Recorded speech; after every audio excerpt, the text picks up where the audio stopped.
Good morning, students. Today we are going to study about head injury. Now, head injury is, as the name itself tells us, that it is injury to head. Now, injury to head can be when we fall on our head, on our face, we get injured. That is a head injury. Or when we are in a fighting situation and we get a fist on our face or on our head, that is also an head injury. And of course, a motor traffic or a motor accident, vehicle accidents also result in head injury. Or when in wrestling matches there is contact sports are there, it results in head injury. So there is or there is direct if you can say fractures of the bone itself, the skull bones, it also results come under the category of head injury. So head injury itself is a very umbrella term which has been given to all the small injuries, or a varying range of injuries. Right word will be a varying range of injuries which can happen to the head. So that is why this comes under the heading of head injury, and we will be studying various kind of head injuries in it. Fine. So how do we come to know the amount of neurological deficit, or amount of range, or severity of the head injury? It is with the we have got certain criteria, we have got certain kind of scales which help us to know what is the category of head injury, whether it is a kind of a mild head injury, or a moderate head injury, or a severe head injury. There are certain scales and there are certain clinical measures through which we come to know that which is the standard. And of course we have got investigations with us. So let us see how we can define head injury. So in order to define head injury, you can see any degree of injury, to the head, which can range from scalp laceration. Laceration is when there is little bit of oozing of blood on the, or the injury to the skin, the dermis, as well as little bit of our periosteum comes out. So that means that is the laceration where there is redness is there. To loss of consciousness, LOC here means loss of consciousness. To focal neurological deficits. Now what is focal neurological deficits here means that depending upon the area in which, that is, you understand, the brain is having, there are certain areas of the brain, frontal lobe is there, parietal lobe is there, temporal lobe is there, occipital lobe is there, then there is corpus callosum, then there is basal ganglia, there is cerebellum, then there is brainstem. So depending upon the area where this injury occurs, you get a focal neurological signs also. That deficits we are talking about. So this is a definition of head injury. It can be any degree of injury to the head. It can range from a scalp laceration to loss of consciousness, where the person is not able to come out, or from coma, or any degree of loss of consciousness, whether it is from mild seconds, 3 seconds, 1 second, 10 second, 1 minute, or it is prolonged. So loss of consciousness to a focal neurological deficit. The neurological deficit depending upon the area which has been involved during the injury. Fine. So this is how we define a head injury. It is basically an umbrella term which is given to a ranging various ranges of head injuries which can happen, and we will be discussing in detail about head injury. Fine. Now the first is which is very important, is traumatic brain injury. Now traumatic brain injury, you can understand trauma. It is because of a traumatic brain injury, and it is basically a non-degenerative. When it is because of a trauma, it will not degenerate. It is a non-degenerative. It is not congenital. What is non-congenital? It is not because of any defect in the brain from birth. Fine. It is non-congenital. It is an insult to the brain. It is basically an by an external mechanical force, which has led to a temporary or a permanent impairment of cognitive, physical, psychosocial and affect, and associated with diminished and altered state of consciousness. Fine. Now let us understand so many terminology which is written over here. Traumatic brain injuries. The name suggests it is because of a trauma. It is not degenerative. That is, there is no degenerative changes which are happening. There is no of the brain. The brain tissue is not going into any degeneration. Fine. So it's a non-degenerative kind of a brain injury. Degenerative or demyelinating. These are the common term which we have already discussed in our previous conditions, where we have discussed about movement disorders. Fine. And they are degenerative diseases. Fine. Herein it is also the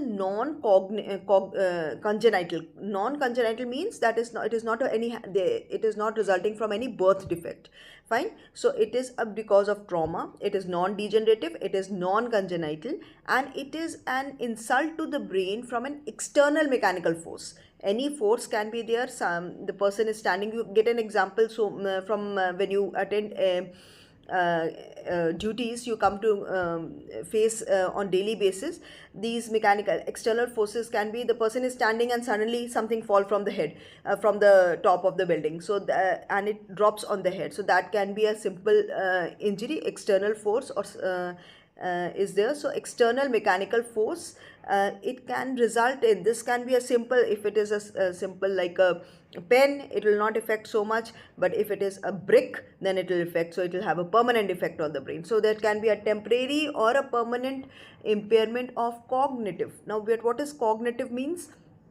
Cognitive term here I have just given explained about the word cognition, and it is about the alertness level of a person. It basically covers whether the person is aware of his time, place, and where he is standing. So awareness about the surrounding, if the person is alert enough, alertness level. Then it also deals with how he is able to do his mathematical expressions, his memory, his short-term memory, his immediate memory, his long-term memories. They are very important. And here it also deals with the how he communicates, how he understands, his expression of voice as well as his understanding is important. So we say it as receptive and communicative, or receptive and expressive speech. Fine. Expressive. So this all category come in cognition. The awareness of a person comes in cognition, and his ability to execute things also comes in, because we apply our brain when we want to do certain stuff, or we want to write on a piece of paper. We have apply our brain. We'll try to search for a plain piece of paper, we'll try to search for a pen, and then we'll think around, and then we'll try to jot up points. So we basically we are good in execution. So cognition plays a very important role in doing activities of daily living, that is normal executive activities. Fine. So it is a temporary or a permanent effect on the cognition, our ability to execute functions, executive functions, ability to of a human to execute functions. And it can have a physical, psychosocial effect. Fine. Depending, psychosocial varies from depression to that of moods to that of personality traits. It all depends. And physical, of course, the area which is involved, and it can have some neurological signs. So if it is having it can have a presentation of a monoplegia, monoparesis, paraparesis, quadriparesis, diplegias. So it can be having a presentation, physical features can be there, and it's associated with altered or diminished state of consciousness. Now what does state of consciousness here mean? State of consciousness here means is there are we have alertness level. It is basically defined as stupor. Stupor is when you are already when you are in a sleep, and it is very difficult for you to you're not so much alert, but then also you are responding. So you are drowsy, and you are again responding to what are the questions being asked. So that is the stupor stage. So there are stages of consciousness where you are fully alert and where you are partially alert. So depending upon that, we can understand what is the kind of injury is there. We basically there is a scale for that is called as Glasgow Coma scale. We follow follow that scale in order to understand the state of consciousness of a person, whether the person has gone into what is the stage of his consciousness, whether it is stupor, whether it is he is semi-conscious, or whether he has gone into coma. So there are stages to it, so we will be going through that. It is we have a simple response, like eye response, verbal response, and motor response, which we examine to a person, and we will be going through in this PPT. We will be studying in detail about it. So this is about the traumatic brain injury. So this is the definition of a traumatic brain injury. Now, what is the causes? As we have already discussed, it can be a motor vehicle accident, it can be a fall, assault, sport related injury, or firearm related injury. Fine.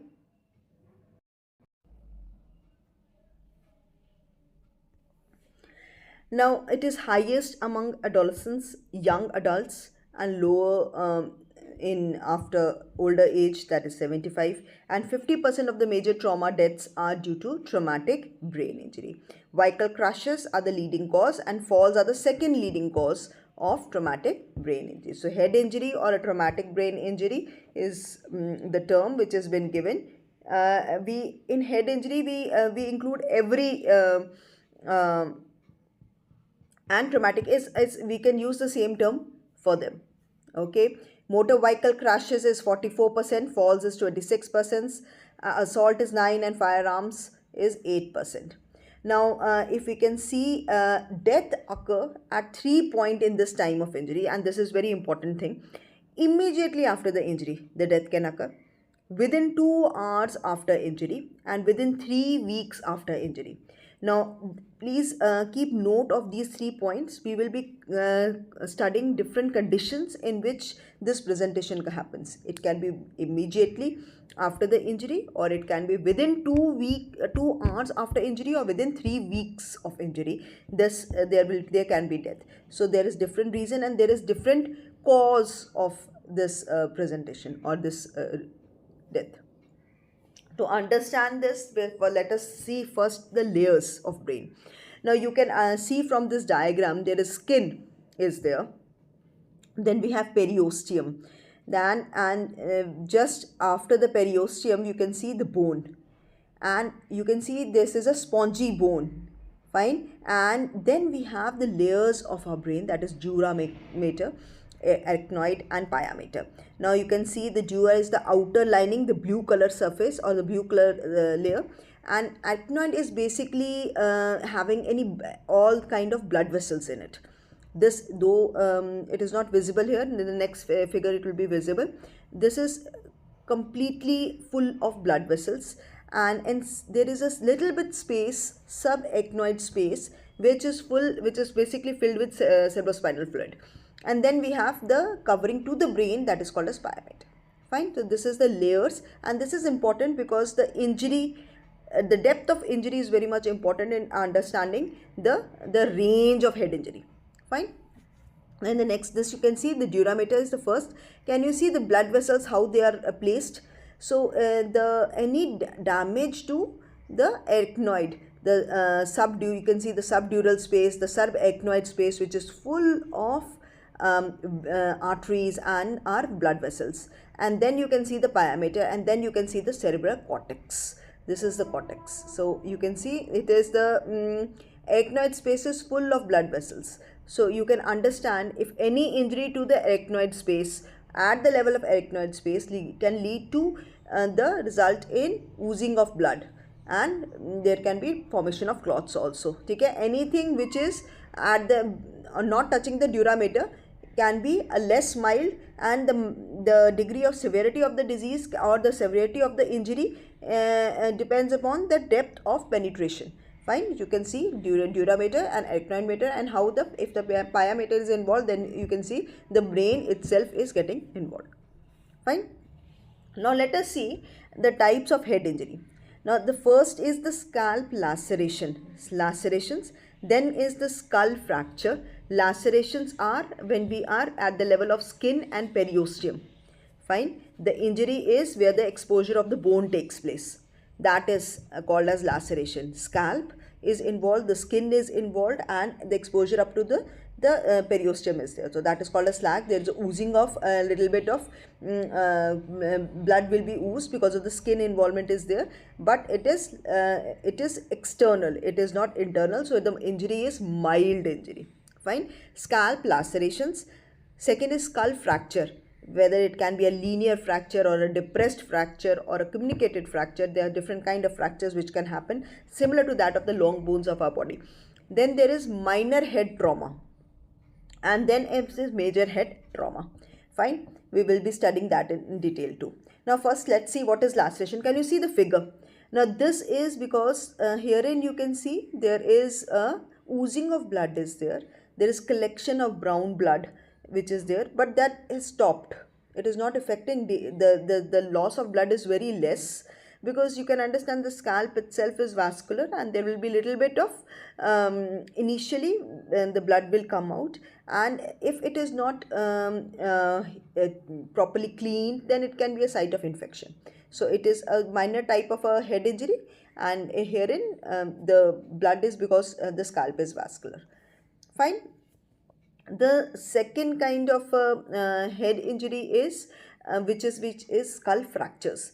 Now you can see the skull fractures when the bone is involved. Fine. When there is a low velocity injury. Linear fracture occurs when there is a low velocity injury is there, and there will be a linear crack in the bone. Low velocity injury resulting in it. And when we can have the second one, the figure you can see this is called as the depressed fracture. You have seen like some ball has hit the head, and it has caused a depression. So this is indentation of the skull has happened. There is a powerful blow. Okay, there is a powerful blow on the head. So that is depressed fracture.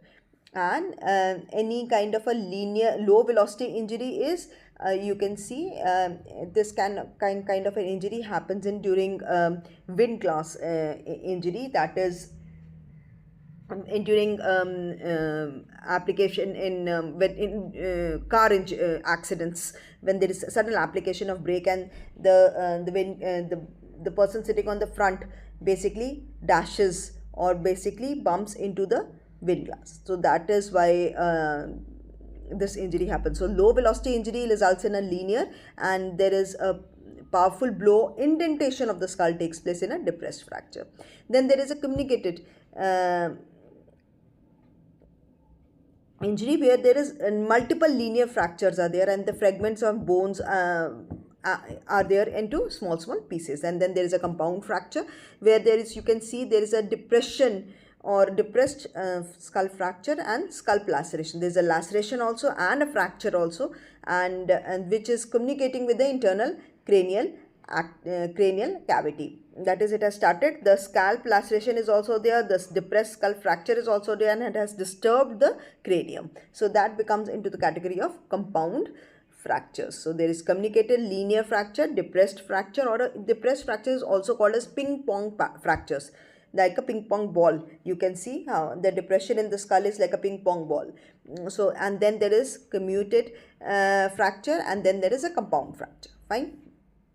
You can see the comminuted fracture over here. Can you see the on the image on the left side is an example of comminuted fracture, and the next is compound fracture. There is a multiple linear fracture also. Scalp lacerations are also there. Okay. You can see this. Now you can see according to the location, there can be now fractures are further been classified as depending upon the site at which the fracture is there. Frontal fracture on the front, the frontal lobe. Then there is temporal fracture, which is on the temporal lobe.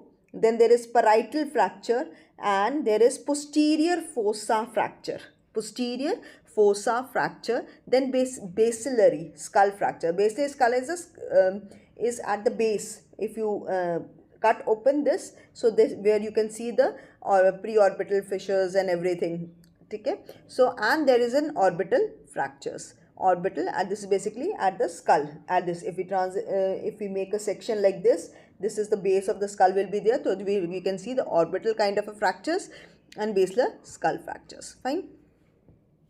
Now, first is what is temporal bone fractures. Whenever we have a temporal bone fractures, we have got some clinical signs which we need to see. Now, these clinical signs, they are very much important. This is basically, you can see the collection of blood. There is a collection of blood. This is called as this is called as battle sign. This collection of, or you can see the bluish red discoloration of the skin around the ear is this is not around ear, it is around the mastoid region and behind the ear, and this is called as battle sign. If you see this kind of a sign on a person, then you have to rule out temporal bone fracture. Fine, this is one of the signs. Second thing is otorrhea, that is there is a leakage of CSF from the ear. There will be a leakage of CSF will be there from the ear. There will be fluid will be running out of the ear. So that is the second sign. And then you can also see is that there is the temporal muscles, they are being jammed or clogged. You can see that. This is a typical sign you have to remember. You have to remember the battle sign and otorrhea. Fine. Now, if it is a parietal bone fracture, then you see there will be deafness. There will be CSF otorrhea also. That will be leak of the CSF from the ear will be there. And there will be deafness will be there. Person will not be able to hear. And if you will try to see the tympanic membrane, this tympanic membrane is the eardrum. There will be bulging of the eardrum. You will see it will bulge out. When you will see the eardrum, it will be bulging of the tympanic membrane, and this is because of the leak which is happening, the CSF which is happening, or the blood which is leaking out, which because of that there will be bulging of the tympanic membrane will be there. And because of that, since you know that the facial nerve passes here and it is supplying, so there will be facial paralysis will also be there. Fine. So what is happening is the facial paralysis is also there. The sensory as well as the motor part will be affected. So you can see there will be patient will be complaining of weakness on the face, or he will not be able to express himself, or sensory issues on the face. He will not be able to hear. There will be CSF otorrhea, and then there will be on the sign you will be seeing bulging of the tympanic membrane or the eardrum. Orbital fracture. Now here you can see it is a typical sign, that is periorbital ecchymosis is there. What is ecchymosis is? That is redness and bluish discoloration. Red bluish discoloration of the eye takes place, similar to that of raccoons. So that is why it is said to be a raccoon eye. Now what is this? It is again, this discoloration is because of the release of CSF. This is because of the release of CSF. If there is any injury to the brain, what happens is any injury to the head, there is a result in leakage of CSF. The CSF has to leak, whether it is from the eyes, whether it is from in the form of otorrhea, or whether it is rhinorrhea. So the CSF leaks out. We have to find out those signs. So it is periorbital ecchymosis, that is reddish brown discoloration, which happens in orbital fractures, and where you can see the raccoon eyes are there, and optic nerve injury will happen. These are the important things we have to see. Now, if it is at the basilar skull fracture, the basilar skull fracture is the fracture at this side. When you cut section is done at this level, so you can see there will be signs of otorrhea will be there, and rhinorrhea. Rhinorrhea is release of CSF or leakage of CSF from nose. Otorrhea is leakage of CSF from ears. Then there is bulging of tympanic membrane. There will be again, because of the collection of CSF, the pressure in the eardrum will increase and it will bulge out. There will be battle sign will be there, that is bluish discoloration around the mastoid area. And then there is facial paralysis will be there. The person will also have tinnitus and vertigo. Tinnitus is, meaning of tinnitus is there will be a sound. There will be he will be having hearing certain sounds from the ear, which is certain sounds will be heard, and this is the person will be continuously complaining of hearing certain sounds from the ear. And vertigo is when he will be he will feel that all the things around are moving. The surroundings are moving. There's a feeling of that the surroundings and the person himself is moving around. Okay, that is called as vertigo. So these are the features of basal skull fracture. So with this clinical or with this examination, we'll come to know whether the person is having what kind of an injury. If the injury is not visible to us, there are certain signs like a scalp injury. You need to find the area which is involved. You can see that. And the second is the fractures. We have got certain signs which we have to look around so that we come to categorize the kind of injury it is the person is having. Now, now this is how do you test that there is when the person is coming, he will be drooling or there will be so much saliva, also there will be so much fluids around. So how to test whether it is CSF or something else is there? So in earlier, what we used to do is we used to have dextro strip. These dextro strips used to detect the presence of glucose. Fine. And there is and this was the method, and this method was used for on a minutes basis, that is every 2 to 3 minutes this test what used to takes place. And so that we come to know the amount of glucose which has been released, so that and whether this the amount of glucose has increased or decreased. So we used to check around. So these tests were done earlier. Now we have specific machines so that this CSF examination can be done very easily. So this is on the spot test, which is called as dextrostep test. We need in which we will try to figure out whether the blood is being oozing out in the fluid or not. The amount of glucose which has been released, the amount of in this is tells us the whether blood is there or not. The second test which we do is a halo ring test. That is the fluid whichever is leaking, we put it in a piece of handkerchief and allow it to settle down for a minute or so. You can see there will be a formation of a halo ring is there. The blood will be collected inside, it will coagulate and it will collect inside, and then there will be a circle of a light yellow color circle which is encircling the blood, and this is called as a halo ring appearance, and this shows that there is release of leakage of CSF. So these are the two methods which we basically do immediately to find out whether the CSF is leaking or not. Okay? And these are the important points which should be kept in mind when we are examining a person. And you can see how the presentation of a person is there when he is suffering from a scalp injury. Then we have seen what will be the presentation of a person when he is suffering from fractures. Now let's see the next one, which is minor head injury. Now, minor head injury, there is a very common term which has been asked, is concussion and contusion. Now, concussion is a sudden transient mechanical head injury with disruption of neuronal activity and a change in the loss of consciousness. Okay? And it occurs when the brain suddenly shifts inside the skull and knocks against the bony surface. Like sudden blow will result in a concussion. Sudden blow. Okay, so there is a blow. Whenever there is a blow which is given to the scalp, then what will happen is the skull and the brain basically knocks each other against the bony surfaces, and because of that there will be a mild disruption in neuron activity, and there will be change in consciousness of a person. There will be change in the consciousness of a person. So that is called as concussion. Fine, and it is a mechanical head injury. There will be a sudden for few seconds there will be like loss of consciousness, and then whether it is consciousness or altered consciousness is there, and then the person is fine. So that is called as the minor head injury. Now if you can see, this is very common in contact sports where there is brief disruption of loss of consciousness, concussions, and then you can see it lasts from few seconds and it can be to a conscious state of more than 3 minutes. So you can see it is from few seconds to 3 minutes. The blaring of the of these words are done purposely so that you can understand the disruption of consciousness. This is because of concussion.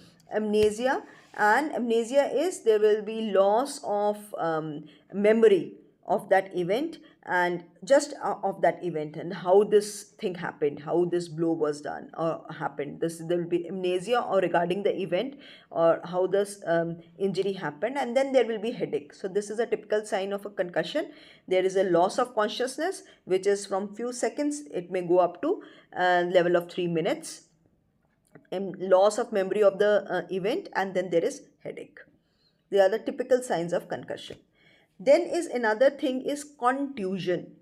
Concussion is just mild loss of consciousness is there, and mechanical, it is moreover mechanical thing. And third, and there is no neurological sign as such. But in contusion, it is a bruising of brain tissue within the focal area.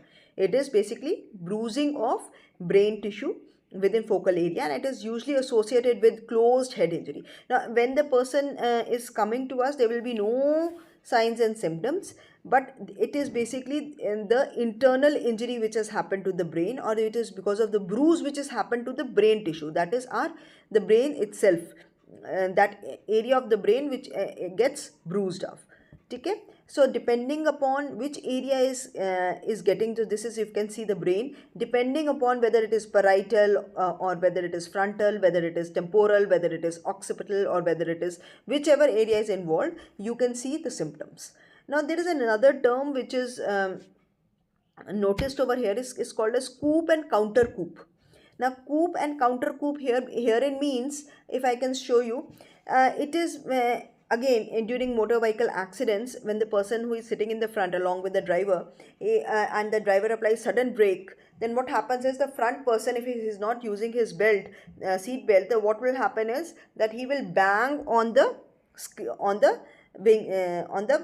glass, and when he will bang on the glass, so there will be an injury like this, and then he will bang again to the seat, the headrest. Okay, so there will be an injury in the front as well as in the at the back. So this is kind of called as coup and counter coup. Now in this type of injury, contusion occur both the area where there is a direct impact and the area where there is no direct impact. There is secondary brain damage which has happened to the opposite side of the injury. Here there was a contact to the glass, but here the behind there was no contact with anything, but then there is an injury which has happened secondary or opposite to the side where the direct injury happened. So that is called as counter coup, and this results in again contusion in the front as well as in the back. So that is counter coup. Coup is direct contact, injury or bruising to the brain because of the direct contact, and a counter coup is on just opposite, there is a damage, again bruising, secondary, we can say secondary area of damage to the brain which is opposite to that of the injury. Okay, fine. So this is about two things which is very much important, is concussion and contusion. Now concussion is a minor head injury, and the contusion comes in major head injury. You can see the example is coup and counter coup. Okay, so herein the symptoms will be there of frontal as well as of the occipital lobe. So they and of course the brainstem can be involved. So both the symptoms will be there. The next term which is very much important is laceration. Now laceration, the earlier we used the word called scalp laceration. Now herein we are using the word only laceration. Laceration there means only the scalp is involved. It is at the level of bone where the exposure to the bone takes place. Herein laceration is a term which has been used for the brain tissue. The laceration is tearing of brain tissue which is happening. Okay? And it occurs associated with depression, open fractures or penetrating injuries. Depressed fracture we have already seen, something which falls on the head. Open fractures are results in when there is a direct hit by a heavy object which results in opening up of the skull. Fine. And then there is penetrating injury. Penetrating is there is penetrating injury to the brain. These all result is example of laceration to the brain tissue. Herein there is tearing of the brain tissue which takes place, and you will find there will be inside the brain there will be collection of blood. So we say it as intracerebral hemorrhage is common. Intra, inside, cerebral means brain, and hemorrhage is collection of blood. So there is intracerebral hemorrhage or blood will be there. So this is laceration. So laceration comes under major head injury. Fine, which is always accompanied by kind of fractures, depressed fracture, open fracture, or any kind of a penetrating injury.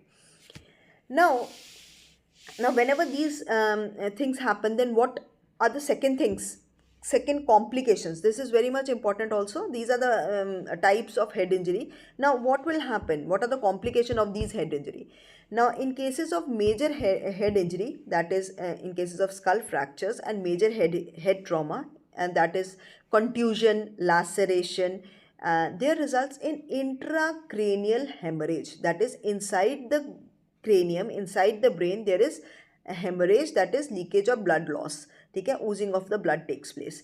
Now if this oozing of the blood takes place, it is divided into two category. Extraaxial hemorrhage. Extraaxial hemorrhage is when it is happening at the level of the layers of the brain. When it is happening outside the brain at the level of layers of the brain. What are the three layers of the brain? The dura mater, the arachnoid mater, and the pia mater. We have this. When it is happening at that level, it is called as extraaxial hemorrhage. That is epidural hematoma. That is dura. There is a small layer of dura, and it is just below the dura, epidural, or there is above the, it is above the dura, epidural collection of blood takes place, that is epidural hematoma, as the name itself suggests. Then it is subdural hematoma, just below the dura. There is subdural hematoma, and which takes place, that is collection of blood just below the dura mater. Fine. And then there is subarachnoid hemorrhage, that is just below the arachnoid membrane, there is the collection of fluid which takes place. So that you can see extraaxial hemorrhage include epidural, subdural, and subarachnoid hemorrhage. That is leakage of the blood.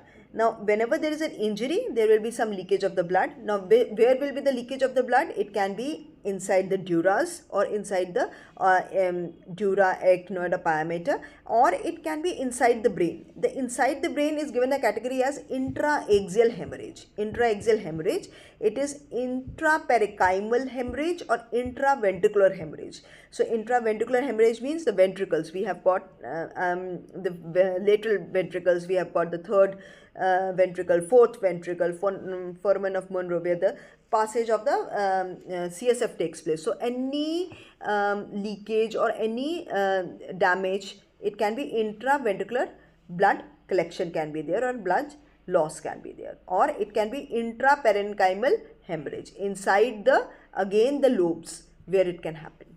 Fine.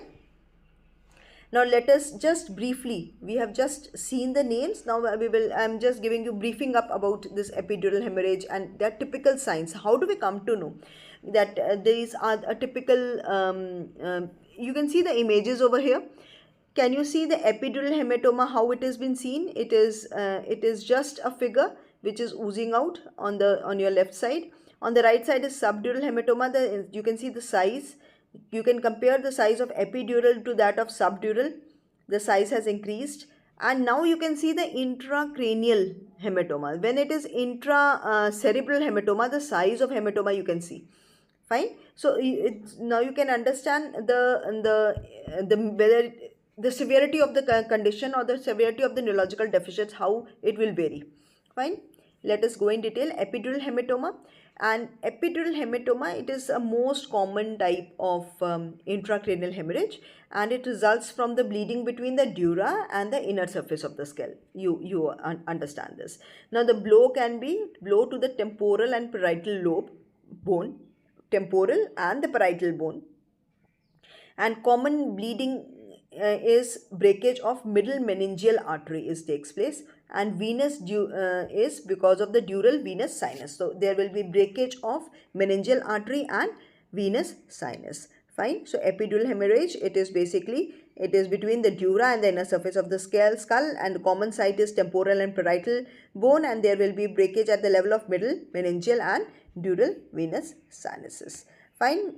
And the patient is initially unconscious after trauma, and then the patient awakens and has a lucid interval followed by a decrease in loss of consciousness. There's a new term for you, lucid interval. Lucid interval is a period where the person uh, uh, comes back to the state of awareness. It is the person is when the person is comes to the to the hospital, the patient is not in the state of consciousness, where he is not alert itself. Then there is a between, there is an interval where he is aware he has come to the hospital, and then he again loses his consciousness. There is, if I can say, the period of awareness between two consecutive period of loss of consciousness is called as lucid interval. The period of awareness or the period of alertness of a person between the two consecutive period of loss of consciousness is called as lucid interval. Fine. So there is the person, you can see, is unconscious in when the initially, and then the person becomes alert, and then again he loses his consciousness. So this is a typical sign of external dural hematomas. The person complains of severe headaches, severe nausea, and severe vomiting. Fine, they are about to vomit, these are typical signs of increased intracranial pressure. We will be reading that also in detail. Fine. On scan, what in CT scan, you can see the biconvex shape of the clot. Whenever we go in for a scan, we basically see for the any kind of a what kind of a damage is there to the vessels. So because of that we can understand whether it is epidural or it is a subdural. The presentation varies. So here we get a biconvex shape of a clot is there. There is a biconvex shape of the clot. And what do we do is open craniotomy is done, and this evacuation of this clot or hemostasis is done, so that the clot as the blood is taken away. So that is open craniotomy is done, and that is typically done as a burr holes are taken, that is 3 holes are done at the level of the temporal area. Or there is a flap surgery, that is a flap, question mark flap surgery is done round about here, and then this the cranium is removed, and the clot is released. Okay? The prevention of cerebral herniation is a dramatically improved outcome. Now if you can see, there is this is the black color shadow is lateral ventricles. Now you can see because of this hematoma there is some midline shift has happened. Midline shift is is the pushing of the brain tissue. Now the vessel, this blood is an extra is occupying space of the brain tissue. So this is pushing the brain away. So you can see their lateral ventricle, there is kinking of the lateral ventricle has started. This is a typical feature which is seen. This is called as cerebral herniation has started. Fine. So this is how we going through. You can see that in extradural hematoma there will be a typical sign of lucid interval will be there. The person will be having initial loss of consciousness will be there, and followed also after lucid interval he will also be having decreased in level of consciousness. Loss of consciousness will be there. Headache, nausea and vomiting because of increased intracerebral pressure. And you can, in scan you will see a biconvex shaped clot, and this can be removed with the help of rapid open craniotomy, and evacuation of this clot can take place in order to prevent the cerebral herniations. Fine. The second important thing is, before I go into this, I want to guys I want to show you about what is Glasgow Coma Scale. I wanted to put it in slide, but somehow it is not there over here, but I want you guys to go through this. Now if you can see this, and this is a Glasgow Coma Scale. Now Glasgow's Coma Scale, what we do is, as I was telling you that we basically see the response of a person, whether the level of alertness of a person. So we see the eye response, eye opening response, we see the best verbal response, and we see the best motor response. Eye response, E, V and M. So we basically see this, and whenever you try to see the IPD reports, you will find the level of consciousness written as E4, V5, M4, like it is written like this. It tells you about the alertness level of a person. We basically, it is a score out of 15 which we write over there, and we will interpret that also, we will infer from that also. So eye opening means there is spontaneous, you can see it is spontaneous eye opening, spontaneous eye opening. Or when we say please open the eye, to speech eye opening, or to pain, we basically prick the person and he opens his eye, or it is having no response. So it is given a score 1, 2, 3 and 4. So maximum score is 4. Spontaneously, please open your eye. The eye, as soon as the person enters into the room, the person opens the eyes. So that is spontaneous eye. Or on calling his name, then he opens the eye. Or when we prick him, then he opens the eye. Or he is not responding at all, we have to give him a score. Then his symbol is best verbal response. Best verbal response is that the person is oriented to time, place and person, so we give him 5. And we basically ask him, you know where you are, what is the time, whether it is morning, not specific time, he can say whether it's morning, afternoon or evening or night. He has to tell it in that place. He has to recognize that he's in a hospital, and he has to recognize who is the person around him. So this is how we see. Or when second is confused, he gives mixed response. He's giving a confused response, so we score him as 4. And inappropriate words, the person is responding or communicating with you, but he is not using correct words at correct for correct answers. That is, correct answers are not been given when asked, so that is inappropriate words. Then it is incomprehensible sounds, that he is responding but we are not able to understand what he is saying. He is responding to your questions, but we are not able to understand. We come into the category of incomprehensible sounds, and then there is no response. So it has a category of 5. We can give him a score of 5. Maximum is 5 and minimum is 1. The next is best motor response. The best motor response over here is that he obeys the commands, whatever command you ask him to please bend your knee, so he bends his knee. So that is the response. Then he moves to localize pain. Then we give him painful stimuli, and he tells us this is the painful stimuli. Then the score is he flexes and withdraws from the pain. He tries to move his limb away from the pain. So this is the third response. Then is the response is abnormal flexion response. He will try to flex the other limb. He tries to flex. If we are giving a pinprick at the sole of the foot, he tries to bend on the right foot, and he bends the left foot. So it is abnormal flexion response. And abnormal extension response, that is, he is again extended the limb.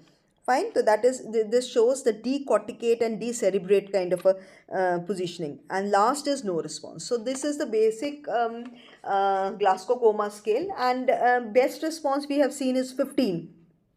That is, it will be E4, V5 and M6. This will be the maximum response, that the person is alert and he is conscious and he is giving response. Comatose persons have 8 or less than 8 score, and if the person is getting less than 3 response, we say he is unresponsive, he is not giving any response. So we have stupor, duper, pre-comatose and comatose stages of it, and it is you can infer from that. Fine. There is also an important thing is in head injury cases we try to see the signs of increased intracranial pressure. Now you understand that there will be variation in blood pressure which is happening, and because of the variation in blood pressure, and there is loss of blood also, blood volume, there will be the cardiac output will also be affected because the blood loss has taken place. The pumping will be more. Because of all this, they are all correlated to one another, and this results in decrease of the pressure of the blood pressure, and increase in intracranial pressure. Now, whenever there is an increase in intracranial pressure, there will be a triad of a sign that we seek for it. That is, the person, if he is aware or he is conscious, he will say, I am having severe headache, and mostly he says, I am having occipital severe headache. The second important thing we see is loss of consciousness. The person is get almost drowsy, or he's getting into stupor stage. Or there will be there will be pupillary changes to light.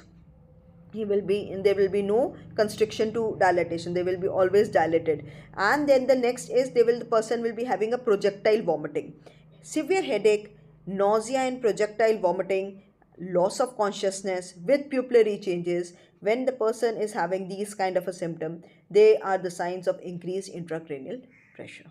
Fine, there is a signs of intracranial pressure, because you can understand the cerebral spinal fluid has also been is leaking, and the volume is less, so the pressure increases. Fine, and again, if there is hematoma inside, or the blood is collected inside, then also the pressure inside the brain has also increased, the intra cavity pressure has increased, so because of that also intracranial pressure increases. So what are the other changes which happen, which we when this we see, then we go in detail.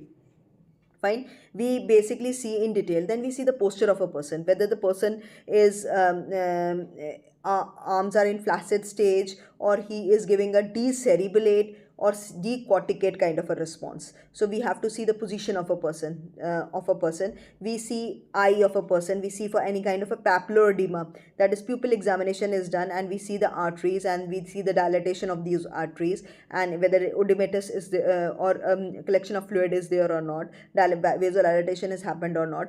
We need see this is the papular edema is taken place, and pupillary changes to light is happening or not. We need to see the that is mydriasis, that is we constriction and dilatation of the pupil with response to light is seen. Then there is diplopias or nystagmus movement is there. The person also complains of double visions, or the person is having nystagmus. Nystagmus is when the person tries to track the we try to track the eyeball movement, there will be a shaky movement of the eyeball, that is called as nystagmus, whether it is horizontal nystagmus or vertical nystagmus. We have to go in and see in detail. So these are the changes which we see in eye. Now what all changes we see is there will be in neurological signs like headaches will be there. There will be some changes in speech. Speech will not, clarity of speech or slurred speech will be there, or incomprehensible sounds he started producing. So we have to see, they are all signs of increased intracranial pressure. Then the person will be having impaired motor and sensory function, specific, like I'm not able to having any sensation on one side of my face, or I'm not able to feel anything on one side of my arm. So he can complain of that. There will be loss of consciousness, again changes in the level of consciousness of a person, and the person may even have seizures or fits. There will be we have seen projectile vomiting, and the systolic, I just told you here, systolic pressure will of BP blood pressure will increase, whereas the pulse rate will decrease, feeble pulse rate, and increase in systolic blood pressure, and there will be altered respiratory pattern. This is called as Cushing triad. You have to look for the changes in the vital when there is when the person comes. So that is called as Cushing triad. Cushing triad is increased systolic blood pressure, decrease in pulse, and altered respiratory pattern is there. And if it is if it is with child, you have to see is bulging of anterior frontale. That is because they are not anterior frontale is not closed in infants and kids up till 3 years, so that you can see ideally it is 1.5 year, but then we can, on a brighter side, we see it up till 3 years. So we have to show for the bulging of the anterior frontale, or we have to see the sun setting eye appearance. High pitched cry, sun setting eye appearance is the person when there will be drooping of the eyelids, and the if the child is asked to look upwards, he will not raise his eyebrows, he will raise his head in order to see, and then you will see the sun setting appearance, the eyeball, you will not be able to see the sclera, and the upper sclera will not be visible, the person the eyeball will just fall down.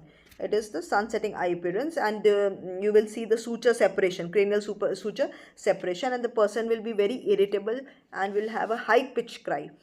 So the infant will be having a high pitched cry. So these are all the signs of intracranial pressure, increased intracranial pressure. And in trauma cases, or in injury of head, persons with head injury, we are looking out for these kind of signs. So signs of intracranial pressure. Fine. um,